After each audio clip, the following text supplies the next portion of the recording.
Right, so this is a bedside teaching of a pigtail chest drain insertion. With me I have our first year ED registrar.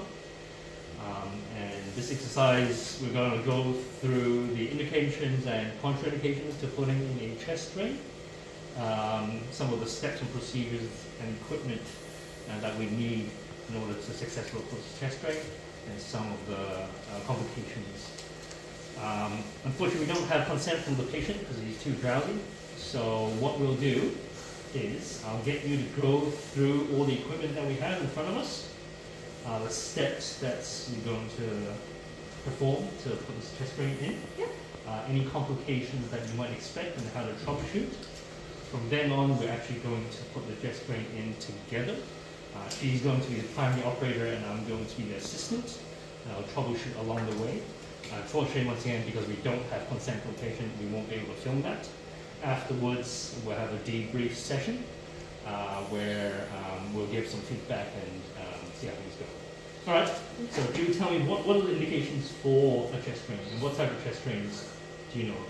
So the indications for chest drain are any collection of fluid in the chest cavity that's not supposed to be there. So any pleural fluid, bunch of pleural fluid, like acute blood, serous fluid. Yeah. Anything else? The air. Anything else? Yeah, air. Yeah. So what are you talking about? Is this pneumothorax? Pneumothorax. On pneumothorax. That's correct. Yeah. And what are your experiences in terms of putting in chest drains? I have seen chest drains being put in. Yep. I have not put in a chest drain myself. Yep. So this is a learning opportunity. Wonderful. Yeah. So you once again you'll be the primary operator, and I'll be assisting you. Equipment-wise, what do we have here? So equipment-wise, I've put all of my sharps and suturing equipment in here, including I've got some forceps, some scissors and suturing paraphernalia. Yep. I've got a chlorhexidine wand for cleaning the area. And I've got some drapes. I've got a fenestrate drape for the window. I'm not sure what this one is. That's just a drape. Just a drape. And then after I put the drape on to isolate the area that I will be using to insert the chest drain, I have a 5 ml syringe with some 1% lidocaine for local anesthetic. And after I put the lidocaine in, get the skin nice and numb, we will use the introducer needle, which is an 18 gauge needle, to enter the pleural space. And we have a syringe that will be attached to that to verify that we are indeed in the correct space and we have aspiration of fluid liquid. And then after we have confirmation of that, we will remove the syringe. I will put in the guide wire through the 18 gauge needle. Once the guide wire is in place, I will remove the needle while the guide wire is still under the skin and in the correct pleural space. We'll use a little bit of a scalpel to kind of open the skin up a little more and dilate it with this 14 gauge dilator. Remove the dilator over the guide wire and introduce the pigtail drain, which is here in white. It will have this stiffener inside to straighten out the edge of it since it is a pigtail drain. And then after the drain with the stiffener is introduced into the pleural cavity, we'll remove the stiffener and the drain will resume its pigtail shape. And then after that is firmly in place, we will close the drain while we attach it to the drainage container and then open the drain and allow it to drain. Wonderful. Good. And Good. Perfect. Good. So that's usually the step we go through. A couple things for you to figure out. Do you know much about the triangle of safety? Yes, in terms of the position of putting in these drains? Yes. So, triangle of safety, from what I understand, it does technically have strict borders, but I've only seen it done or visualized as a rough visualization of the area under the axilla. you count down to the 5th intercostal space at the axillary line, Yep. and that forms the inferior border Yep. or triangle of safety. Yep. And the aim is to You know the anterior and posterior borders? Well, yeah, so triangle safety is very important because there are some significant structures if you go outside of the triangle that you might damage. So basically you have to position the patient in a sunbathing pose, I like to call it, with the arms up. The inferior borders, as you said, is the 5th intercostal space, also where the nipple line is. Anteriorly is the pec major, posteriorly is the left dorsal. Yeah.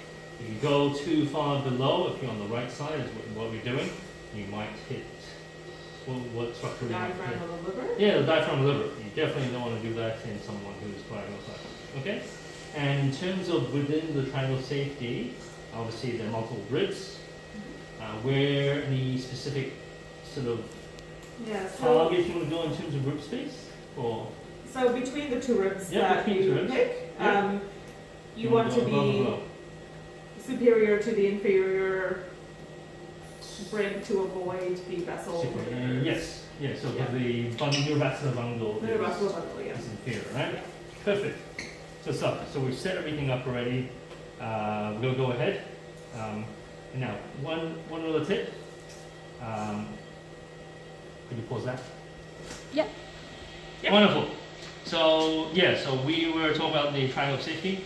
Couple of things to note. It's actually important to locate where you want to put the drain in before you put the drapes on, because I found that sometimes if you put them in the right position, put the drapes on, you obviously clean the area, put the drapes on, you You don't know lose which all the borders, landmarks, yeah. so it makes it very difficult. And I've seen people know where the triangle safety is, put the drape on, completely lose where they are because everything's covered, and get into trouble.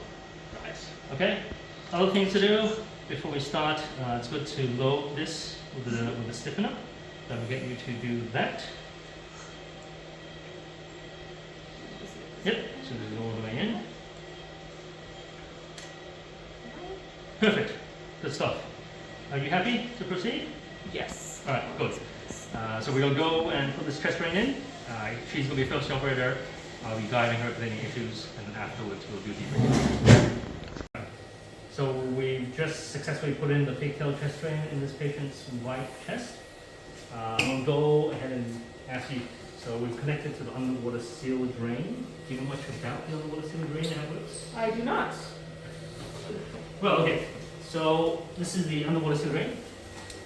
Basically, it's connected to the patient's pigtail that we just put in. And you can see we bring some hemoserous fluid out. There's sort of 3 big compartments, which is all built into one because it's a commercial product. Okay, basically it's called a 3-chamber device. Right. And we'll go through it, we'll draw it out shortly, okay? But basically the first chamber is on the left. Basically it collects fluid that's coming out. Currently we already have 400 ml of hemoserous fluid somewhere. The second part of it, it's the underwater seal part. And basically prior to hooking this up, you have to prime and put some water into this compartment. And this compartment acts as a one-way valve. Okay? So air will come out every time the patient exhales. But when they inhale, because part of the port is underneath water, so this bit is underwater, air does not go back in. And that's very important because you don't want to create pneumothorax, right? Because there's pipe coming out of the chest, you want air to come out, but not go in. Correct. The third part of that is the suction control side of things.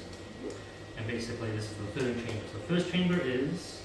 The hemoserous fluid that's being drained. Yep. The second chamber is... The underwater seal. Yep. And the third is the pressure sort of regulator. Alright. So in a second we'll go through the diagram version of this so you can go at it. Sounds good? Sounds good. I just have the PDF. Alright, so we did the chest drain together. We did? I assisted you, and then we went through how the chest drain looked Yes. at the bedside, Yes. and then the theoretical sort of mechanical aspect of it Yeah. in the background.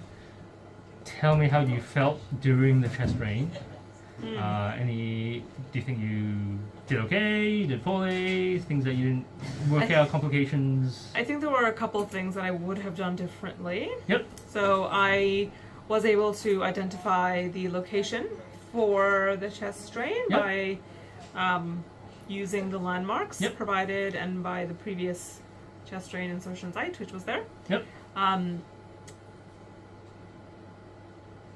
Probably would have used a longer needle for the local, perhaps just to get a bit more pain relief because he was a bit uncomfortable when we were really getting into floor space. Yes. The second thing I think I would have done differently is use the scalpel more effectively. I think that I didn't really cut the skin in the most the best way for the patient, in that it actually made the dilation a bit difficult. That caused a kink in the wire, and then it was a bit more of a struggle to pass the chest drain over the guide wire. So I think that did downstream cause some difficulties. Yep. But overall, because we followed this step by step, and when we ran into a problem, kind of backtracked. Yep. Kind of said, okay, well, let's go back to this and see if this is still working correctly. I think that was a good thing to do. And because I needed some assistance, I did say, okay, I think this is something that I need some help on. And then we were able to kind of troubleshoot things together. Yeah, good. Yeah, so some good things. I think overall this is like your first chest drain insertion. I think that was great. You did well. I think you, first of all, obviously both of us scrubbed up as me as your assistant to troubleshoot anything. You laid down the equipment in a very orderly and sort of step-by-step manner. So I think that was actually good because the first time doing it, you really want to make sure you get all the steps correct. We ran through those steps together, and I think I gave you small tips here and there just right at the beginning on things to make things smoother. You correctly identified the landmarks. In fact, you showed Eva where things were. I think you managed to infiltrate the area well. I do agree, probably a longer needle would have been better. In fact, I probably should have told you to use a longer needle, given that I put the chest drain in last time, and I did use a longer needle. It was just the needle that was in the pack, so I assume that. Yeah, no, but even the actual introducer needle, we could have used the longer one. I mean, the good thing is you identified what was the issue, you overcame it appropriately, and then we did run into some complications. I think it was just two things: when we were nicking the wire, and also the dilator was a little bit difficult to insert. Both of which I think we did okay with. I think I just needed to push it a little bit more, and then you essentially did 95% of the procedure. Now, in terms of follow-up, things you think you could do better, I think it's just more practice for these things. Now that you've done one, you could say next time you've done one, and you could just get some more further supervision. And you do heaps of these in ED. To be honest, you probably do a formal chest drain where you do surgical blunt dissection rather than pigtails. Now, here's a question. What are you doing after the chest drain insertion? So after the chest drain was inserted, we sutured it. Yep. And I was not very comfortable with suturing it because I hadn't sutured one before, so I did need some help with that. But after I got the technique down, I was able to just secure it pretty well, and then we taped it down well enough that it's going to be difficult. Wonderful. For it to come. Perfect. And then things to do after everything's done? After everything's done, just making sure that that everything that went in has come out, apart from the actual drain, of course, and making sure all our sharps are properly disposed of, and making sure that the drape is removed, and getting a chest X-ray. Getting a chest Making X-ray. sure that it's properly positioned. Perfect. Get a chest X-ray, and we'll send out some fluids. Do you know what sort of things we test for? Pleural effusions. Usually LDH protein. Do you specifically test albumin? Yeah, you can. What's that? What's LDH? What do you test for LDH protein and stuff like that? To apply Light's criteria. Light's criteria. What's Light's criteria? To see if it's exudative or transudative. Oh. There are 3 criteria. Oh, there you go. Yeah, 3 criteria. We went through this yesterday. Yes. Didn't we? Was it yesterday? Yeah, we went through the results of the previous one. What were they? Yeah. So it's The criteria? Yeah. Okay, so one of them is that LDH is greater than 2/3 upper limit of normal. Yep. One is that I think LDH is greater than 0.6 in the pleura compared to the serum, and one is protein is greater than 0.5 in the pleura compared to the serum. That's all right. Yeah, and then if it is, then what is what? If any of them are positive, then it's highly sensitive, then it's exudate. Okay, what's the difference between exudate and transudate? Why do we care? Well, why do we care? Actually, Yeah. most importantly, we do all this stuff. Why do we care? It determines management and the underlying pathology. So if it's transudative, it's likely from a fluid overloaded state, like heart failure or nephrotic syndrome. And then if it's transudative, it's likely a local pathology like malignancy. Did you say transudate? No. No, Exudate. Did I say trans? Yeah, I meant yeah, exudate. Perfect. Yeah. Good. I mean, how I remember is like if you have nasty cancer there, it's exuding stuff, then obviously your protein is going to be high because you're exuding the proteins, right? Whereas if it's a hydrostatic thing, it's just free fluid coming out, protein's going to be low. The other things that you could test for besides Light's criteria, do you know anything else? cell count microscopy, yes. Yeah. We're concerned about a chylothorax or an empyema. Yep. How do you test for chylothorax? Triglycerides. Triglycerides. It's not Staining. by the microns. Staining. Staining. Yeah. Gram stain. Yeah, you do gram stain, but you can stain chylomicrons. You can look at Oh, it yeah. in a microscope. I think it's an India red stain or Saturn red or something. It's very fancy. Chylothorax, MCS, cytology, especially for this patient we worry about cancer. You look for pH, you look for glucose. pH, if it's more acidic, it's more malignant and more infective. You can test for paraproteins, for Waldenstrom macroglobulinemia. And then you could stain for Cryptococcus, you could do acid fast bacilli for TB. What else is there? I think that's about it. Cool. Any questions? No, that Alright. answered all of my questions. Good news is, I'm here with you guys are nice coming up. I'm gonna stay here. You're gonna stay She's on here. days. She doesn't do guess, nights. I guess don't what do nights. happened on Thursday? I'm gonna ask you this stuff all over again. No, in fact, on Thursday you're gonna teach me this Yeah, stuff, done. right? You'll Yeah. teach me the triangle safety. You'll teach me why we put chest drains in. You're gonna put a chest drain in. I'm gonna take this one out. You're gonna put a new one in. Blind, Blind, folded. right? Oh, God. In fact, you're gonna be Feel the teaching triangle. Lohith how to put a chest drain in. And then next time when I see you in 2 months' time, I'll randomly ambush you to teach I'll me be about ready. teach you about chest drain. I'm sure there's good videos of this. It's very difficult to explain it in pictures. It's already better when I draw it out, but it's very difficult to explain something, a dynamic thing in a static fashion.